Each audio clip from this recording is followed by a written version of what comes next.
Hello, podcast listeners. We know podcasts are a great way to catch up on a program that you may have missed on KSJE, and it's provided as a free service of this radio station.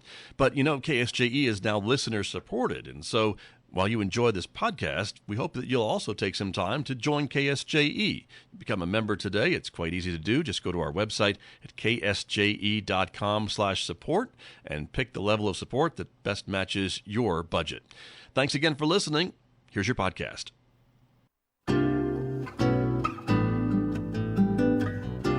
One of the winners from the 2025 Hawk Tank competition with students from Fort Lewis College and San Juan College. San Juan College student Joey DeMartino is here with me in the studio, who is the winner not only of the San Juan College prize, but also the grand prize. Good morning. Thanks for being here. Good morning, sir. How are you? I am well. Thanks for being here, and congratulations. Thank you. Thank you. That's quite the accomplishment, and that equals about $10,000. Am I not right? Yeah, not a small amount of change, that's for sure. Yeah, and so you came up with a company called Noise Hub. That's correct. To talk a little bit about that, and also the idea behind it is for any kind of audio, I guess, recordings then, right? Yes, sir. So kind of in a nutshell, we're an audio engineering studio space, also artist management, so I want to make sure I add that in there as well. Okay. And I'll key in on that a little bit if you don't mind in Yeah. a second. But yes, our main concern is anything that makes noise, we want to make the best version of it possible for you, and basically make it a memorable experience for the client as well. Okay, and so noise, people might think of something, but you're thinking more music,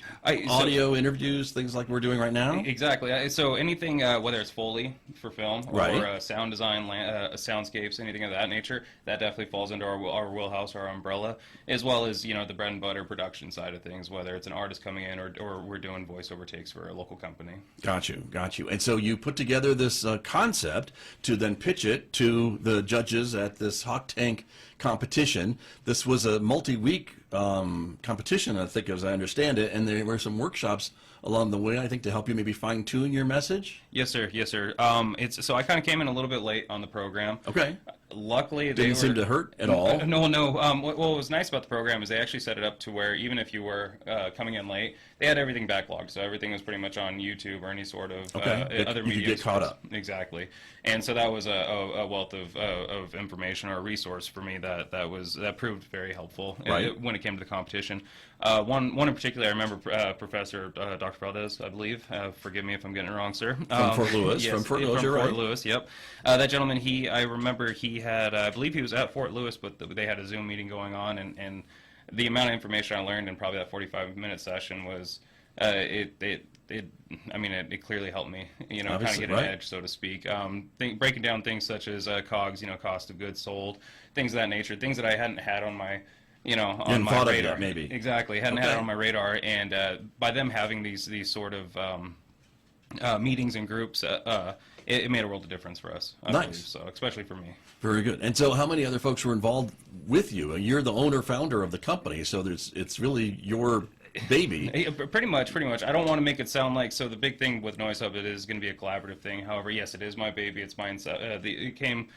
It is my child, so to speak. However, I'm fortunate enough to have a wife that is really well versed in business. Smart man to give her credit. Yes. Okay.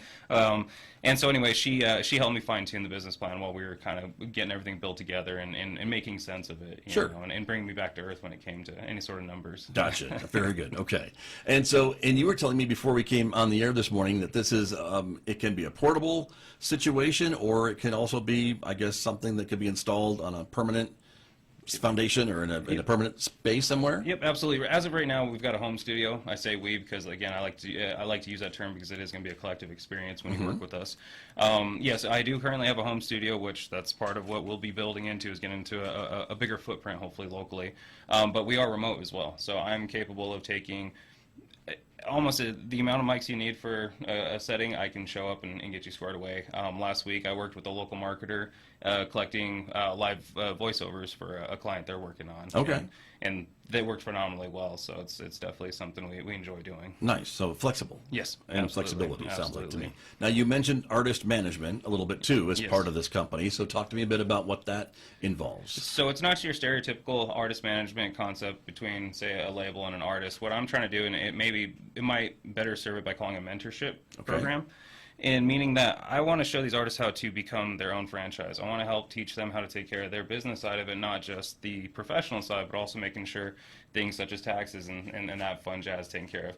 Not to make it seem as though I'm somebody's CPA or a tax advisor. However, going through it as a business owner myself, I can help show these individuals, the same path that I've taken in life to kind of help keep things straight in that aspect. Now, on the artist side of it, of course, there's going to come the promotion, the connections in the world that I used to live in, and so that's kind of where, to me, it's a full circle moment. But the big thing is making sure our artists have ownership. We want them to. This is their baby. We're only here to be a launching pad for them. We want them to theoretically outgrow us eventually. Gotcha. And so that's the hope. So does that include, I'm thinking like marketing and things like that? Yes, sir. Marketing, tour support. Pretty much anything if they need help with the exception of maybe some of the PR stuff. We want them to stay connected with their fan base as much as possible without having a third party such as a label or a company like us in between. However, when it comes to negotiations with promoters, clubs, whatever the case may be, that's where we'll step in and help assist the artist, and also make sure they're just taken care of when they're out on the road even. Gotcha. Okay. And of course, production. Right. I guess I should lead with that. Our artists definitely get a great deal when it comes to working in our studio, and we make the environment for them to put their best foot forward. Very good. And so again, you've won $10,000 in prize money. Does some of that maybe go back to getting more equipment, or improving the equipment, or upgrading the equipment in your noise hub, or what? So when it comes to this industry, yes, I always want to be able to throw that money at it, right? Realistically, though, unfortunately, I've been doing this long enough, and I've been building up my collection long enough that we're pretty turnkey on the equipment side. We're Nice. good to go on that end. Our big press now is going to be finding a bigger space to be able to have a big thing for us is, again, with that collaboration. We want to have the community be able to come hang out with us, have art nights, have get-togethers, and also have a space where full bands can come in and rehearse or record live or whatever the case may be. So that's where a lot of that funding will go into, or a portion of that funding will be going into moving into a dedicated studio space. The other portion of that will go into sound treatment for the space as well as artist promotion. Gotcha. Nice. Okay. And so it sounds to me like it's a lot more than just a sound studio. Yes, sir. We're trying to make this a living, breathing thing. And again, I keep using the term we. I know I'm the one that's sitting here talking with you. However, I have a network of creators that are just phenomenal, and they've helped get me to where I'm at, and I intend on doing the same thing with them. So, it's basically we can be a one-stop shop if that needed to happen. If an artist needed visuals, we've got connections for that. It's about helping our community and keeping the economy here, keeping it local as much as possible, whether that's getting photos, getting press releases, anything of that nature. We want it to stay right here in this Four Corners area, and New Mexico, or at least close. We want to make sure this money stays here and try to help each other out. Right. Got it. Now, going back to the competition, talk to me through this, because there were other folks competing with you, yes, with their own ideas and their own dreams and things like that. And so as you move through the different competitions and the different sessions with the judges, and you were presenting your ideas and maybe listening to the other competitors present their ideas, what was going through your head about how things were going to work out? Holy smokes, I have an uphill battle. And I say that being that I was fortunate enough. They did a great job of having it to where each presentation was streamed. So if you had the chance to, you can kind of go back. Either you can go in and watch it live, or you can go back and stream it, which I was a little bit kind of in the middle of everything. So I was in the prep room most of the time, so I didn't get to see what was happening beforehand. After I was done, I made sure and ran right back to where I could, get my computer out and start watching and get an idea of what the competition's like, and it was fierce. I got to kind of nod my tip your hat. Thank you. I can't talk today, but tip my hat. I appreciate it. Yes, tip my hat to the other competitors. I didn't walk out of that presentation feeling like it was a lock for me, that being how great the other competitors were. So when you heard your name announced as the winner, what went through your mind? Again, holy smokes. Is this really happening? It was I don't know if you really thought holy smokes, but I appreciate you cleaning up for radio. Yes, I had to. I appreciate right? that. So it was a surprise. Yes, it was very much so a surprise. I will tell you, the first part of it wasn't the surprise as far as winning the San Juan track, and I only say that because in order to compete for the grand prize, you had to win the San Juan track. So it's not because I thought I had it in the bag. It's because but once that happened, it was very clear that you had a little more confidence in going up against the other competitor from Fort Lewis College, I guess, right? Yes, yes, I believe that, and I believe that Skodan Farms was the name of that company, and I love their business plan. I can't wait to see what that company has in store, because I think the young lady that's running it has a bright future ahead of her. Right.